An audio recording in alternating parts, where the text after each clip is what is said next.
Nehru's foreign policy. Okay then. So today we are in the conclusive part because what we have seen in this entire chapter so far is the challenges faced by our leaders after independence.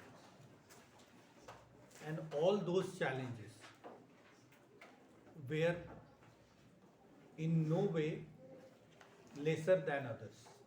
They were all very great. First of all, anything to which if we attach the word challenge, it means the situation is really very difficult. Because for easy thing we don't use the word challenge. I'm giving you the challenge of bringing 90% marks in, at least 90% marks in each and every subject. This statement may be simple, but the practical side of this statement is a difficult one. Can be achieved, but not easily done. Okay, so the word challenge itself is bringing an opportunity to do something better, but at the same time that is presenting you with a very difficult situation. And so far what we have seen, the difficulty of the situation can be gauged from the viewpoint that when India became independent, the first challenging task was to unite India, because what we had been given by the Britishers or in the name of independence, that was a very broken India, that was a very fragmented India, very unstable India, in which a lot of independent kingdoms or countries, you may say, if the same situation of at the time of independence would have been even today, you may say that within India there were many other countries also, independent countries, and that would have been a very ridiculous situation. That would have been a very mockery situation for so far independence was concerned. The first thing. The second thing, that when India became independence, at that point of time, we had been handed over the independence with partition of India. And that partition was been done on the basis of religion. And these two major communities, religious communities that inhabit the Indian land, were being separated so emotionally apart by the British policies of divide and rule, that emotionally also we were seeing enemies in each other. The friends of yesteryears became so bloodthirsty enemy today that they were not wanting to live with each other, and they wanted the departure or a partition or a separation as the only solution, and that happened. Now, after independence, the task of uniting those princely states with Indian Union was the another challenging one. Then the constitution, because the constitution, if it is a set of rules, it has to be the welfare related rules for everybody, those who are living in India. And we had seen that India is a very big country. Not only India is big, but India is very diverse country also. Different diversities are there, and when you have to deal with such a hugely diverse country, another challenging task it is, because you cannot please everyone, and welfare is about the development and progress of everyone. Okay, so if democracy, because after independence we have practiced the system called democracy, and democracy is, if a system by the people, then it is compulsorily a system for the people also. And for the people, the task was another very challenging, because for the people of India, it means that for a very huge population of India, and not only huge population, but for a very diverse population of India also. And that was another very challenging task. So all the challenges one after another were been very smartly, very diligently, very intelligently met out by our leaders of the past. Okay. Then now the task of poverty, progress, development. And you see, not only we were handed over a broken India by the Britishers, but we had been given the very poor India by the Britishers also. They had drained out the resources. They did nothing in order to improve the agriculture of India. The agriculture of India is actually the backbone of Indian economy. And we had studied in the previous chapters that some of the British policies like permanent settlement, Rayyatwari system, Mahalwari system, and like that, they were they had all collectively ruined the lot of Indian agriculture. They had destroyed the agriculture of India. Next to agriculture, where the many people are engaged in India, is the cottage industry, that is small scale industries. Okay, that was also being damaged by the British policies of tariff barriers, etc. So, this economic side also, we had been handed over the country, which was a very poor country, and in such a very poor country, which was not only poor but very new also, for a new country which had just born as an independent one, and this much of challenges are being given to a newly born child. So far the independence of the country of India was concerned at that point of time, it itself is another challenging task. Okay, so one after another there were multiple challenges that came: cultural diversity, plurality of Indian culture.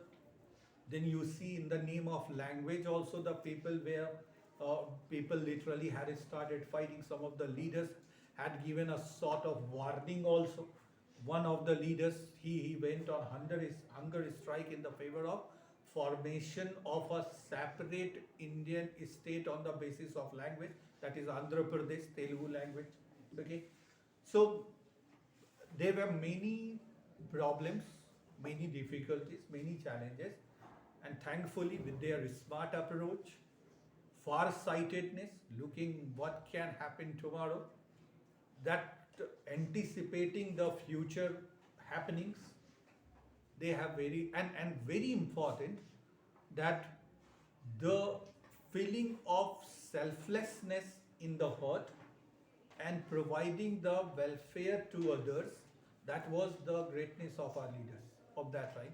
We had anyhow managed to produce a constitution which is among one of the greatest constitutions in the world. We have learned from the experiences of others.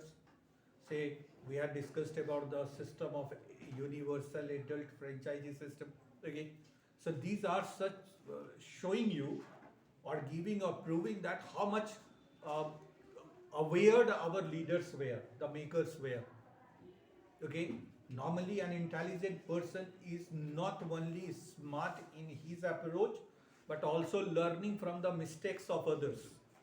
Okay, it is intelligence does not mean that you are committing a less and less mistake. You are also learning from the mistake of others. That is the smartness of intelligence. Okay, and that is what we have learned, our makers. We had gained the experience from the faults of others, from the struggles and conflicts of others. Okay. And overall, we had produced the solution. So for managing the linguistic diversity, managing the regional diversity, managing the religious diversity. So we had, and everywhere at every stages the demand was being raised. For example, once Pakistan was divided, the remaining Hindus, the majority Hindus, I must say, demanded for what? All Hindu state. That we had studied in this chapter earlier. But then your demand, and it is very easy for anybody to carry away from this demand, because we have to surrender, we have to give up our state on the basis of religion, which most of us were not wanting, but we had to give it. And second, what if somebody has been raising the demand कि sir उन लोगों को आपने दे ही दिया या देना पड़ा, whatever the reason, why not we are been making our state a Hindu state? तो emotionally अगर सोचें तो लगता है कि ठीक ही तो बोल रहा है यार, कि जब हिंदू मुस्लिम्स अलग कर ही दिए तो ये बच गया, तो हिंदू वाला बच गया. So why not Hinduism must be the official religion of India?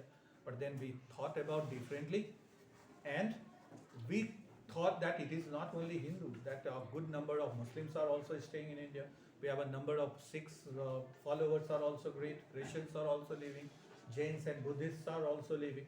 And if we are making only one religion as the official religion, then it would be a very difficult for everybody to prosper and develop in the country. So this is what at the domestic level we have taken many steps. So anyhow we have silenced those diversities, those issues. with our smart approach, intelligent approach. Now, the progress. First of all, if everybody is in disorder, class पूरा अफरा तफरी में है, तो सबसे पहला काम है कि क्लास को शांत करना, ठीक है? तो मैंने किसी भी तरह से मुश्किल, because the demands of everybody were sounding very logical, जो तुम लोग डिमांड कर रहे हो उसमें से कोई गलत डिमांड भी नहीं है, लेकिन सब डिमांड एक दूसरे से अलग अलग हो रहा है. And that is why all of us we have been struggling against each other and demanding from the ruler to pay attention to everybody. It is not possible for anybody to pay attention to everybody, okay, at the same time.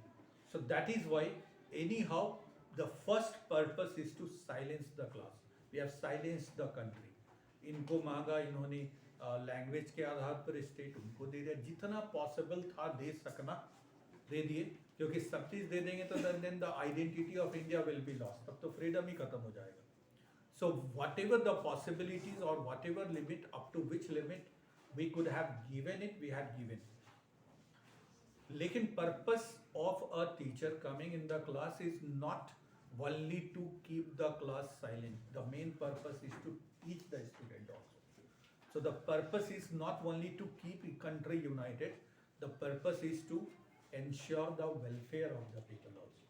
अब welfare के लिए मेरे को बहुत सारा challenges था भाई, कि पॉवर्टी हटानी थी, अनएम्प्लॉयमेंट दूर करना था, इंडस्ट्रीज लगाने थे, ये सब भी तो डेवलपमेंट का पैरामीटर्स है. तो क्या करें भाई, तो प्लान बनाया गया. So we have went for the plan economy. जो 5 ईयर प्लान बनाया गया, एक प्लानिंग कमीशन बनाए, उनका काम था सलाह देना, प्लान बनाना कि कैसे करें, because we need certain very good planning in order to achieve success in my life. Anybody, I have told you several times earlier, only 2 types of people meets failure in the life. One who is doing everything without planning, and another who is only planning but doing nothing. Only these 2 types of people are meeting failure. जो काम तो करता है, खूब काम करता है, बहुत मेहनत करता है, दिन रात मेहनत करता है, लेकिन कोई प्लान नहीं है उसका, कोई योजना नहीं है, बस काम कर रहा है, मेहनत कर रहा है, ठीक है, चलना है हमको, चल रहे हैं, मेहनत कर रहे हैं, लेकिन कहाँ जाना है ये पता ही नहीं है, तो पहुँचेंगे भी नहीं कहीं, ठीक है. और दूसरा सिर्फ प्लान करता है लेकिन काम नहीं करता, उसको एग्जीक्यूट नहीं करता है. मैंने प्लान किया कि आज 3 बजे सुबह उठ करके एग्ज़ाम का समय आ गया, पढ़ेंगे, सुबह का समय शांत रहता है, लेकिन ये रूटीन फिर हम नहीं उठ सके, प्लान को हटाए, फिर बोले अब 4 बजे पढ़ेंगे. ठीक है, 3 बजे वाला ठीक नहीं था, फिर 4 बजे उठे, अच्छा ठंडा बहुत है, 5 बजे से तो कल बिल्कुल पढ़ेंगे. ऐसा करके रूटीन बनाते हैं ना हम लोग, बहुत बार बनाते हैं, खाली प्लान करते रहते हैं और उसको एग्जीक्यूट नहीं करते हैं, तो फाइनली क्या होता है, पूरा साल निकल जाता है, नहीं पढ़ पाते. So one is another people who is been only making the plan but doing nothing. One is only doing but without any planning. पढ़ तो रहे हैं लेकिन क्या पढ़ना है, कितना पढ़ना है, कब पढ़ना है, खूब मेहनत की, रात भर बैठ करके पढ़े. कल मेरा SST का एग्जाम है, आज रात भर मैथ्स बनाए, सुबह तक मैथ्स बनाए, तो chances of meeting failure is great. मेहनत तो किया तुमने, पढ़ाई भी की तुमने, सिंसियरली भी पढ़ा, लेकिन क्या पढ़ना था, कैसे पढ़ना था, वो प्लान सही नहीं था, जिसकी वजह से भी परेशानी हो गई. तो प्लानिंग कमीशन बनाकर कि India is an agriculture country, so first of all put emphasis on agriculture. Then agriculture is only not good enough. अगर आपको एग्रीकल्चर ठीक करनी है तो आपको एग्रीकल्चर को थोड़ा साइंटिफिक बनाना पड़ेगा. अब साइंटिफिकली ढंग से अगर आपको खेती करनी है, क्योंकि भारत में बहुत सारे लोग हैं जो खेती पर डिपेंडेंट है, तो खेती को ठीक करना पड़ेगा, एग्रीकल्चर को ठीक करना पड़ेगा. उसके लिए क्या करना पड़ेगा हम लोगों को, तो एग्रीकल्चर को भाई ग्रीन रिवॉल्यूशन मेथड से करो. For that one you need the fertiliser, you need the irrigation. अब ये इरीगेशन पाइप, पंपिंग सेट, इसके लिए इंडस्ट्रीज में बनेंगे, फर्टिलाइजर इंडस्ट्रीज लगाना पड़ेगा, because agriculture and industry go hand in hand. आपको एक क्वेश्चन भी दिया गया था शायद, ठीक है. So both are complementing each other. कि there are many agro based industry, जिसका आंसर होंगे कि भाई बहुत सारे ऐसे एग्रो बेस्ड इंडस्ट्रीज है जिनको रॉ मटेरियल एग्रीकल्चर से मिलता है, और ऐसा एग्रीकल्चर की भी prosperity, commercialisation of agriculture is dependent on, वो मार्केट भी है कि उससे एक फर्टिलाइजर इंडस्ट्री है, आपने खाद बनाया तो खाद खरीदेगा कौन, खेती वाला से रिलेटेड हो. सो आपका कंजम्पशन हो रहा है खेतों में, और खेतों से आपको रॉ मटेरियल मिल रहा है, तो दोनों एक दूसरे को सपोर्ट कर रहा है. So that is why, that is how it is going hand in hand. तो इस तरह से हम लोगों ने प्लानिंग की कि कहीं पे इंडस्ट्रीज लगाना है, कभी खेती करना है, इस तरह का काम कर लिया. ऐसा करके हम लोगों ने अपने आप को एक इंटरनली ट्रैक पे ले आए. लेकिन अब जरूरत है कि फॉरेन रिलेशंस भी अच्छे होने चाहिए. We are now independent country, we are living in this world. So what we need to do is, first of all what you need to do is that you need to make yourself strong. आपकी family strong हो, आपका घर ठीक हो. लेकिन ये सब ठीक करने के बाद आप बाहर से भी, आपको नेबर से भी रिश्ते रखने पड़ेंगे. ठीक है, because you are all interconnected. We are living in a man-made environment. We are living in a society, and society means which the people live together, need all each other, interdependent and interrelated to each other. So our relationship with others also deciding our prosperity and development. तो हमारा foreign के साथ relations कैसे होंगे, वैसी policy बनानी पड़ेगी. So that is foreign policy of India. So apart from handling India's internal relations or India's tumultuous, that is tumultuous किसको कहते हैं, वेरी डिस्टर्बिंग, बहुत ही परेशानी वाला, ट्यूमल्ट भूकंप को कहते हैं. There is another word for earthquake is tumult. So भूकंप में क्या होता है, सब चीज़ एकदम देखते हो इधर तितर बितर हो जाता है. That is a very challenging, very very dangerous and tough situation after independence. Nehru's contribution lies in the field of foreign policy, और वो भी उनका एक बहुत बड़ा योगदान था. His foreign policies were featured by two major, that is characterized by two major ideological aspects. क्या क्या? पहला तो he wanted India to have an identity that would be independent of any form of overt commitment to either power bloc, that is USA and Soviet Union. होता क्या था कि उस समय दुनिया में दो बहुत ही ताकतवर ग्रुप था. एक था यूएसए का, जो कैपिटलिस्ट यानी प्राइवेटाइजेशन को सपोर्ट करता था, जो पूंजीवादियों को सपोर्ट करता था. और एक था यूएसएसआर का, जिसको आज रूस कहते हो. उसमें बहुत सारे कंट्रीज आज इंडिपेंडेंट हो गए. 15 कंट्रीज इंडिपेंडेंट होकर के आज अलग हो गए. वो सब मिल करके USSR, that is United Soviet socialist Republic, जिसको सोवियत यूनियन भी कहा जाता था. ये एक दूसरा था जो कि सोशलिस्ट इकोनॉमी को, यानी पीपल्स वेलफेयर को ज़्यादा डिपेंड करता था. और प्राइवेट वाला क्या होता है कि one's welfare first and people's next. ये इस तरह का दो ग्रुप होता था.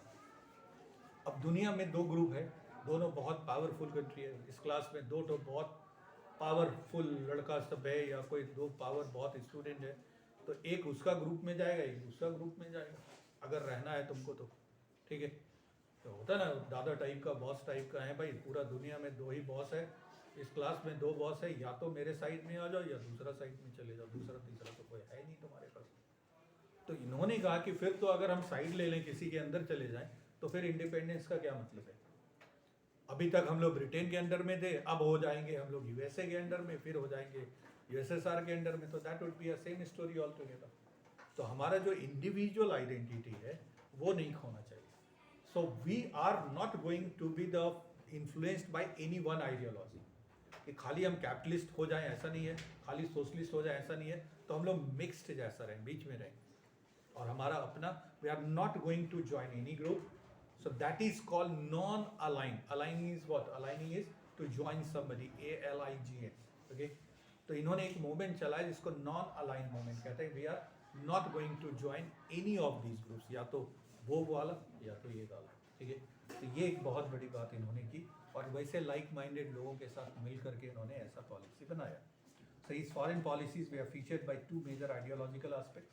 First, he wanted India to have an identity that would be independent of any form of overt, means showing off, rightly showing something is overt. Okay, commitment, दिखाने वाला साथ दिखना चाहिए कि तुम मेरी तरफ हो. ये नहीं कि सर हम आपकी तरफ और स्मार्टली आप बात कर रहे हैं, लेकिन अंदर अंदर आप दूसरा का भी साथ दे रहे हैं. So you show me that you are on my side.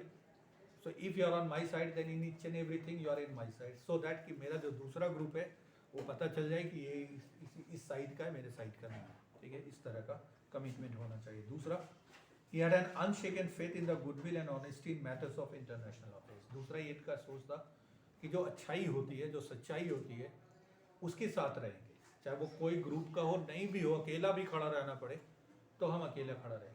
We are not going to be influenced by any powerful country, which is not easy. You are just a new student, suppose join in this class, और इस class में दो group की monopoly चल रही है. तुम अभी नया नया बच्चा एडमिशन लिए हो, दूसरे जगह से आए हो, तुमको पता ही नहीं है और देख रहे हैं कि ये पूरा क्लास दो ग्रुप में बटा हुआ है, तो तुमको तो भाई किसी एक ग्रुप का साथ रहना ही पड़ेगा, क्योंकि अभी तुम नया हो। तुम बोलोगे कि हमको दोनों में से कोई नहीं चाहिए, हम अकेला अपना पहचान बनाएंगे, तो तुम्हारे लिए ये आसान नहीं होगा। लेकिन अगर तुमने ऐसा किया तो that was a great achievement for you, कि हम आप भी पावरफुल हैं, आप अपना रहिए। I am not going to be influenced by your ideology, neither I am going to be influenced by your ideology. I will create my ideology on my own, and I think if I am right and honest in my doing, I don't have to join any group because I am not here to join the group. I am here to educate myself. ठीक है, तो मेरा purpose है to prosperity and development of myself, plus if possible then cooperating and helping others. For that one I need not to be the part of any one power block. That is what Nehru thought, and as a result he first of all did not join any group India, and एक आंदोलन चलाया कि भाई तुम लोग भी आओ, कि जो सच्चे, क्योंकि अगर तुम इनके साथ हो जाओगे तो तुम उनकी तरह हो जाओगे, इनके साथ तो फिर अपना तो आइडेंटिटी खत्म हो जाएगी। तो that is called non aligned movement. Aligned देखो लिखा हुआ है यहाँ पे कि अलाइंड मतलब होता है not joining anybody. So his second faith was shaken by Chinese attack of 1968। लेकिन जो सेकेंड वाला था, पहला वाला में तो इन्होंने कोई ग्रुप ज्वाइन नहीं किया, बहुत लोग इनका साथ दिया उसमें, लेकिन जो था कि भाई दुनिया में सभी लोग अच्छे हैं और कोई किसी को डैमेज नहीं करता है, सब अपनी प्रॉस्पेरिटी चाहता है, ये अच्छा भी बात है, इसमें कोई गलत भी नहीं है। Everybody wants the development and progress of oneself, there is no damage into that one. लेकिन हम लोगों ने क्या किया, तो हम भी किसी को बुरा ना करेंगे और कोई मेरा भी बुरा ना करेगा, भले एक दूसरे के साथ सहयोग करेंगे, एक दूसरे के साथ रहेंगे और एक दूसरे के मदद से आगे बढ़ेंगे खुद भी, और उनको भी बढ़ने में मदद करेंगे। लेकिन इनका ये जो सेकेंड फेथ था ये बहुत डैमेज हुआ। कब? 1962 में, जब चाइना ने भारत पर आक्रमण कर दिया। हम तो समझते थे कि तुम अच्छे हो, किसी पर अटैक नहीं करोगे, तुम भी हम भी नहीं करेंगे, लेकिन तुमने हमारे पर, उन्होंने स्लोगन भी दिया था हिंदी चीनी भाई भाई करके, लेकिन फिर भी चाइनीज़ ने इंडिया पे अटैक किया और तब उनका जो सेकेंड फेथ था वो अनशेकन हो गया। That was not been lead up.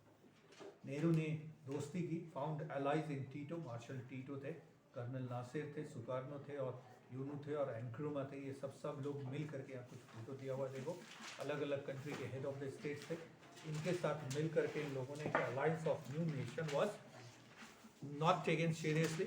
So, however, the importance of the alliance was soon felt, and it was found that the NAM had clear objectives that included the gradual decolonization of the world and a strong statement that the member countries were not a party to the escalating tension of the Cold War. Actually, war चलता था, दोनों powerful आदमी, दोनों लड़ नहीं रहा है, तुम्हारे पास भी न्यूक्लियर वेपन है, इसके पास भी न्यूक्लियर वेपन है, दोनों एक दूसरे को धमका रहे हैं, लेकिन दोनों जान रहे हैं कि अगर हम न्यूक्लियर वेपन छोड़ेंगे तो क्या होगा। दोनों अलग अलग हैं, मेरा एक अपना ग्रुप है, तुम्हारा एक अपना ग्रुप है, लेकिन दोनों पावरफुल लोग हैं। तो लड़ाई नॉर्मली कहाँ होती है? जब तुमको लगता है कि you are more powerful than others, then you will try to exert your pressure on others. लेकिन तुमको लगता है कि भाई मेरे जैसा वो भी पावरफुल है तो हम भी उससे कम नहीं है, तो ऐसे केस में क्या होता है, तुम दोनों के बीच में टेंशन है बना हुआ, तुम लड़ाई नहीं कर रहे, लेकिन लड़ाई जैसा माहौल है हमेशा। सो that is called cold war. Okay, a very huge tension atmosphere between these two power blocks where the possible war could erupt any point of time, but actually the war did not take place. तो तुमको दोनों में से किसी एक को join करना होगा। अब ये हम दोनों में से किसी एक को ज्वाइन करेंगे। इसको बंद करो, क्या कर रही है वो?